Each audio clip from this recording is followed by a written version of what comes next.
Good morning, teachers. After receiving Mr. Ansari's email yesterday in regards to some of the updates that have taken place in Webex, I wanted to create this short video to show you what I did to actually update the new features without having to cancel any of the meetings that I already have scheduled.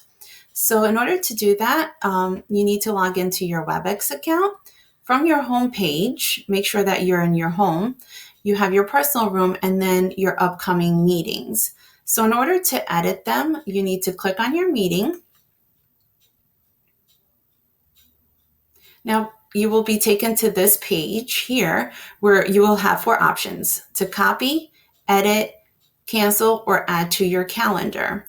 Now, in order to update these features that Mr. Ansari spoke about, all you need to do is click edit. Now, because I have my meetings reoccurring and I want to make the changes to every meeting all at once, I need to click on the feature of edit the entire series. This will make the changes on all the meetings all at once, and this prevents me from having to go edit every individual meeting. So if you choose the option of edit only this meeting, then it will only edit this meeting itself and nothing else. So please make sure that you are doing edit the entire series if you have a reoccurring meeting. Then click OK. Now I'm going to keep these the same because that really didn't change. So the reoccurrence, it's going to happen Monday through Friday. For the time being, I have not put an end date. Where most of the changes will occur is in your advanced options features. So click here. Then you're going to click on scheduling options. Now, as you can see, there's some new things on here, such as the breakout sessions. So you're going to click to enable this feature. This will prevent you from having to do it every time you start a meeting and you want to do the breakout sessions. So if it's already enabled, it'll automatically enable it every time you start your meeting. The other thing that Mr. Ansari spoke about was the locked feature. Now here, as you can see, guests cannot join. And after reading his email, it stated that anyone that is a guest is someone that is using an outside email other than NPS. So when meeting with students, the best feature would be to have this on. Guests cannot join the meeting, just to prevent anyone from outside actually joining.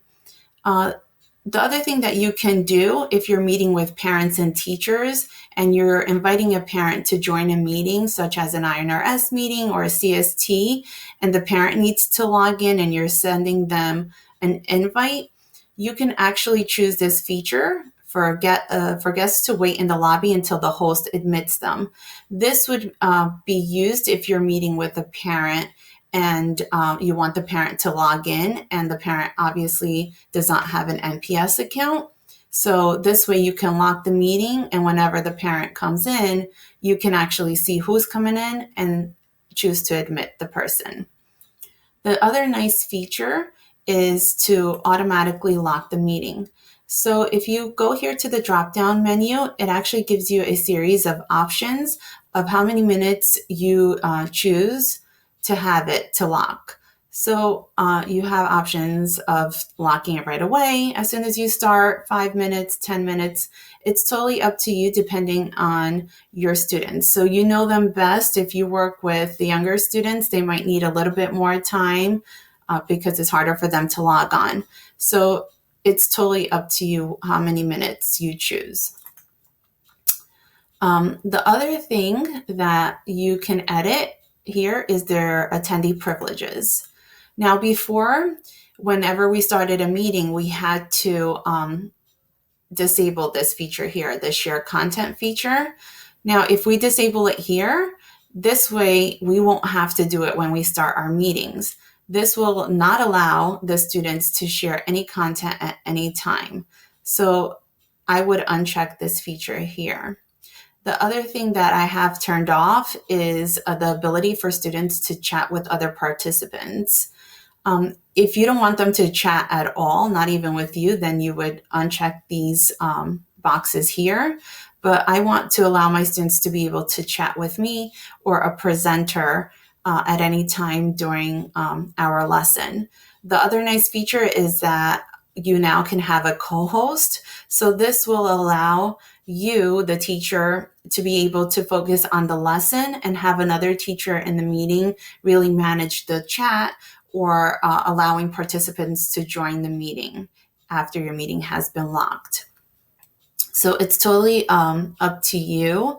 The only feature that really is, that I have turned off is for them not to be able to chat with one another privately. So then I click OK. All right, so just to review before I click save, my meetings are occurring every day. In your show advanced options, you're going to enable breakout sessions so that you can break out your students into different groups. I'm going to choose the option of guests can't join the meeting every time I'm meeting with students only. If I was to schedule a meeting with a parent and other teachers, then I would choose this option here so that I would get notified of a parent coming in. This would be if I'm emailing the parent the link to join a meeting. But because I'm just setting this up to meet with my students, I'm going to ensure that I have guests can't join the meeting because I only want to meet with my students. And then I'm going to automatically lock my meeting. So this will automatically do it so that I don't forget. So sometimes you're in the lesson and you're engaged, and for you, sometimes you might forget to lock the meeting. So choosing this feature will allow you to happen automatically, and you won't have to go back and try to remember all of this. And then again, your attendee privileges, I unchecked the share content so they can't share and they can't chat with one another. And then please make sure to hit save so that it updates all of your meetings. And then all the changes have been made. I hope this was a helpful video, and I hope you have a wonderful day.